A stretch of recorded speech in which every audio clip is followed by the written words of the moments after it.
For many outcomes, 80% of the outcomes come from 20% of the causes.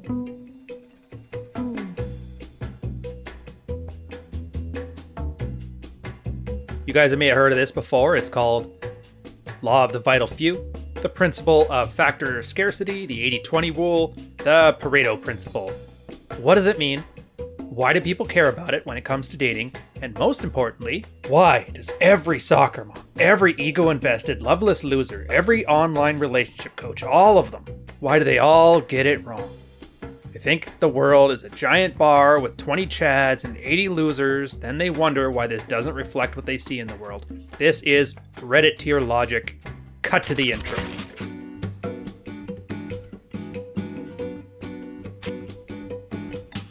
So as per usual, I see a lot of this stuff, and I thought to myself, why don't I correct someone on the internet? It's a simple red-pilled concept, a mental model to help guys understand how the dance works. Men show, women select. It's the same for peacocks, for chimps, for mice and bears, colorful plumage, strong enough to beat up other dudes, cooler nests, whatever. Men have their looks, men have their status, men have their money, men have their ability to make women feel. Women want sex less than men do, so it's even. Even Steven. The Pareto Principle is some weird law of nature, like the Fibonacci sequence, or the law that every Adam Sandler film is a money-grabbing pile of garbage. Turns out it applies to a lot of things, but the one I'm focused on is the sexual marketplace. And that means guys trying to find girls, and girls trying to find guys. Guys trying to have a little friends with benefits situation, and girls trying to lock down a really good man. Guys trying to settle down to start a family, and girls trying to sleep with hot dudes for funsies. Does it sound depressing? Don't be so fast.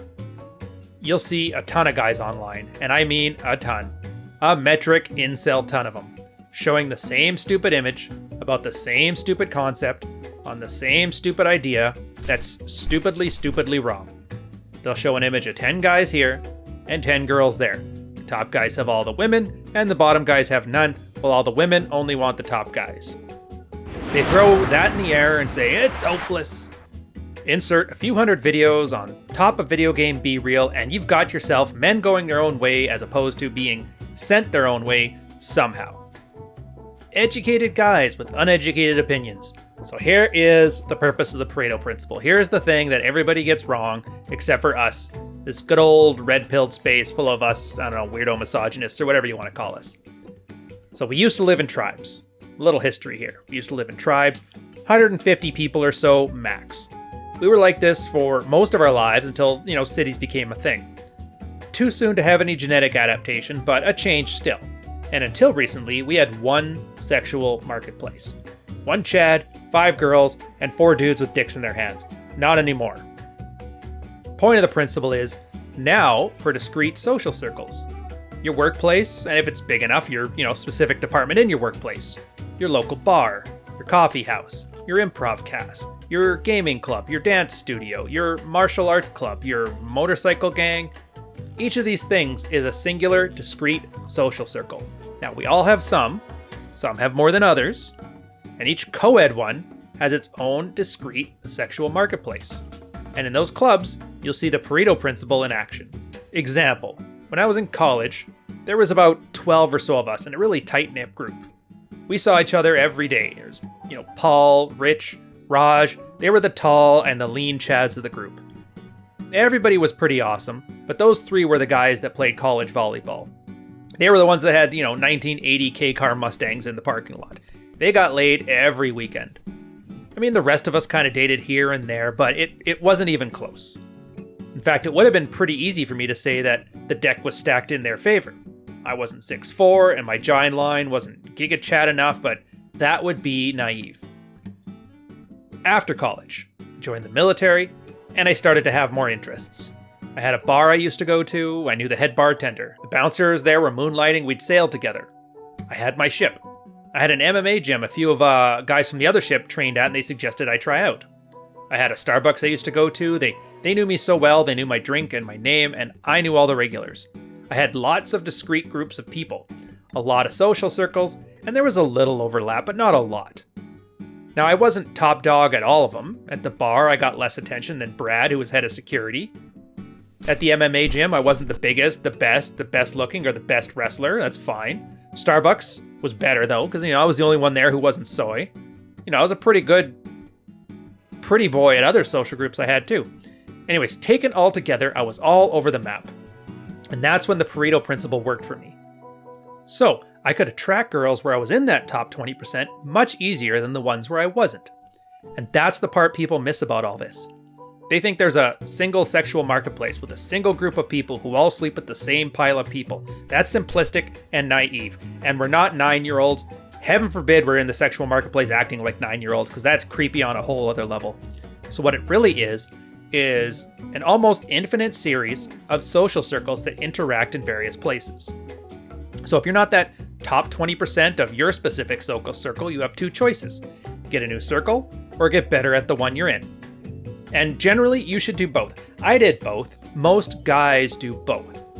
So for example, as word got around and the exploits I had in the bars, I started to get a better reputation on the ship, though I do not suggest sleeping with sailors. I learned this one the hard way, so you don't have to. There's some free value for you on this one, guys. Gumroad course coming out next year. I was bringing girls I met at the Starbucks to the bar, and what they saw was just me and all the top 20% of people there treating me like a good friend, because, they were. Hey, Brad, how's it going? Hey, it's good, come on in. She didn't know any better. Now, had she met me at the bar, I would have just been whatever, but she didn't. What she saw was a guy within that top 20% of the circle there. Got laid, didn't care. And that's the lesson for you watching this. The Pareto Principle isn't a straitjacket, some genetic dead end that you were assigned at birth and you can't change. It's just an emergent property. That's it. Any social group with chicks has a bunch of girls looking for the best in that group. It's almost hypergamy. That's why it's so awesome out there, especially now. Back in the day, you were a caveman in your cave tribe and you're only getting some cave poon if you took out another cave tribe. Kill enough cave chads and you become cave chad, right? Of course, until the next cave beta decides to start taking you out. But now, yeah, just get out there and have some co-ed social hobbies, because if your goal is to have some dates, a D&D dice rolling social circle ain't gonna help you too much. And neither is your all-male camping in the woods gang. I hope. But, if you're saying to some new industry or some new hobby or some new thing, dude, that's what chicks do, I ain't doing that, then you're missing the point. You're not looking for a vision. You're not looking for your life's purpose. You're not looking for a way to exemplify your masculinity in some flannel-based axe-throwing competition. You're just looking for a group of dudes to hang out with who have a couple of girls to fool around with. Don't take it too seriously. Now, of course, if you're the guy who won't do something because it makes you look less alpha, wink wink, perhaps you have a lot you can do to fix in your circle you're already in. Because nothing signals socially creepy like the guy who is constantly posturing. There's a cool confidence to all this, and once you can ignore all that petty, wink-wink, masculine rule and live up to your own standards, which in some cases is just to have some, good sport smashing. Anyways, you're going to find then that maybe, just maybe, it wasn't the Pareto Principle that screwed you over, not hypergamy that screwed you over, nothing else screwed you over. Maybe it was just that you were a socially awkward, cringy dude complaining about your dick size on the internet. Now, I'm not saying it's easy, but the path is simple. Humans, as a social species, look half decent and be social, and the rest is practice and a numbers game. And if you still don't like those odds, then all I can say is it beats doing nothing and jerking off in your living room. Alright guys, welcome again. One more episode of Red Pilled Coffee. Hope you enjoyed yourselves. Remember, if you take nothing else from this video, take this. The Pareto Principle is just an emergent property. If you're not having success in the places you are, get better at doing the things you do, and get more things that you do. And eventually, casting your net wide, casting your net deep, you're bound to have some success. Because I've seen guys way worse off than you succeeding way better than you by doing this one simple trick. It's called effort and time, and fear of rejection being removed. So, hope you enjoy it. As always, don't forget, links in the description. The book again, Fuck Files, in fancy stores everywhere. Amazon is still giving me the pending audio review. It's been like a month. If it was a woman, I would assume she friend-zoned me by now. But On that note, I hope you enjoy. Again, don't forget to check out Patreon. We got a great community. At least every Friday we come and we talk sexual strategy amongst ourselves, some raw, unfiltered stuff. Come on in, check it out. We don't charge anything until the end of the month, and it's just the price of a cup of coffee anyway, so it's great to see a bunch of the guys in there right now showing some support to the channel. But on that note, I will catch you guys on the next one. Cheers.